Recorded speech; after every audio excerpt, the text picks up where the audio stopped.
to. All right, first I would like to thank everybody for being here.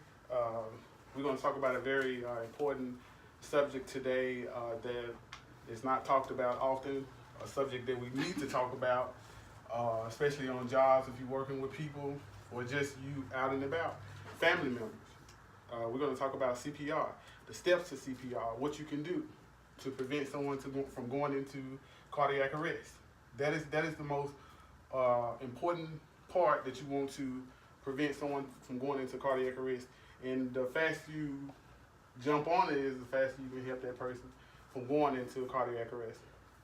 All right, we're going to talk about 3 different types because they split it up, but it's for 2 steps is actually the same. We're going to talk about CPR adult, we're going to talk about CPR child, and we're also going to talk about CPR for a baby. All right. When we think about CPR, a lot of people don't understand what CPR means. CPR means cardiac pulmonary resuscitation.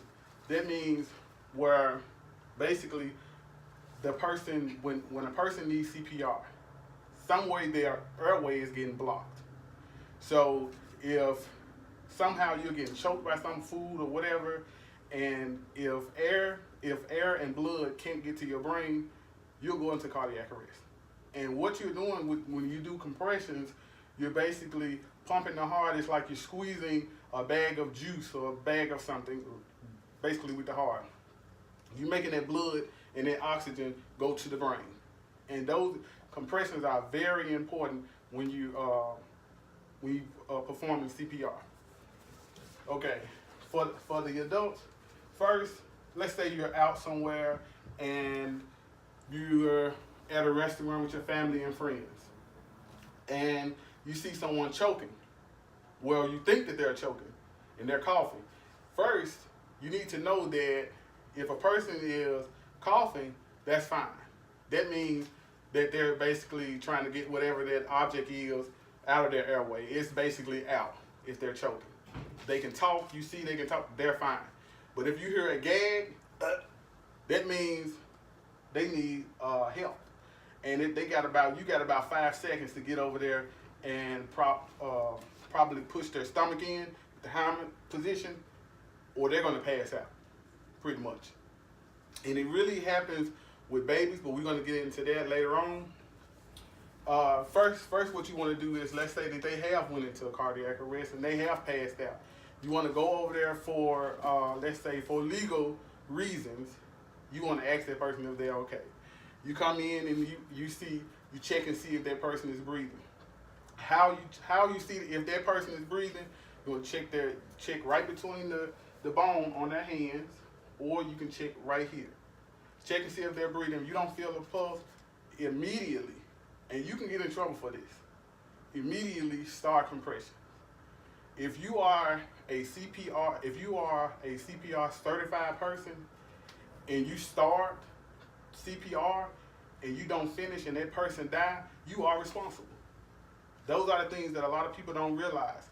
If you start, you cannot stop until another person comes, an ambulance person, somebody that have had the class. You cannot stop.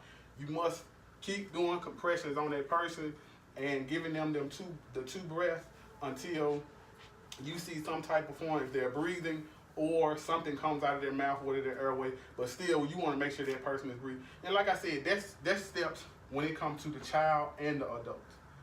Okay, so you want to make sure, like I said, you want to make sure they're breathing. You want to make sure they're breathing or not. Then you want to start compression. Compressions are when you put your hands together and you put this part right here over that area right here.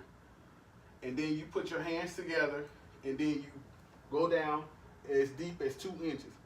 Now, if a person is dying, you don't care if you break you care, but you're trying to get that person back. So if you break a rib or something, you just, you keep going. Because you want to make sure that person is getting oxygen and blood to their brain. So you go down and you're gonna count to 30, then you're gonna give them a breath. It's the same thing with a child. And to give them breaths, you're gonna tilt their head, cover their nose, and get them breath. All right, the steps are a little bit different when it comes to a baby. When a baby, you don't want to use your hands, of course, because we're bigger than babies. You're gonna use 2 hands, and you press down into their chest. Press down in their chest, same thing like the adults, but you don't go down 2 inches, you go down 1.5 with a baby. But with a baby, with giving them air, you want to cover their whole mouth and their nose with your mouth to get them air. That way more air is going into their body. All right, now that we've talked about the steps to CPR, we're gonna talk about some ways. We're gonna talk about some ways, like I said, that you can prevent. Also, we have a thing called the AED monitor. Anybody ever heard of an AED monitor? Mm-hmm. Basically, that's another thing to help when you're doing CPR.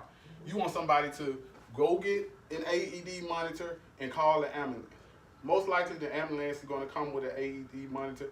But if you already have it there, which some companies should have it there, if you already have it there, that's good, because that's going to help you with the CPR as well as other people. You give everybody a job. Let's say if something happens to her in here, all of us should have a job. If I'm doing compressions and breath, you should be making sure the ambulance coming, and you should be helping me as well as giving compressions. Because sometimes if you giving compressions, 30 compressions and back to back, you'll get tired. Of course you're going to get tired. So we can go back and forward with each other. We're trying to get oxygen to her brain and blood to her brain so that she won't die. And it's harsh to say it like that, but that's the truth. CPR saves lives. I say about 90% of the time CPR saves lives. If we act on it, a lot of people don't act on it because they're scared, they're afraid. You know the things, but you don't act on it. But that will kill a person faster, which you're not acting on it. So that's one of the things we need to realize. When you feel like you don't know or think you know, all you have to think about is compression. Compressions are the most important thing. If you don't get that person breath, always remember compressions. If you get that person compressions and you getting air and blood to their brain, to the ambulance get here, then they can take it over to where that person go to the hospital. But that way, if a person haven't had air and blood to their brain, they become brain dead, and pretty much we already know where that goes. So this class has been about CPR, and I thank you guys for being here.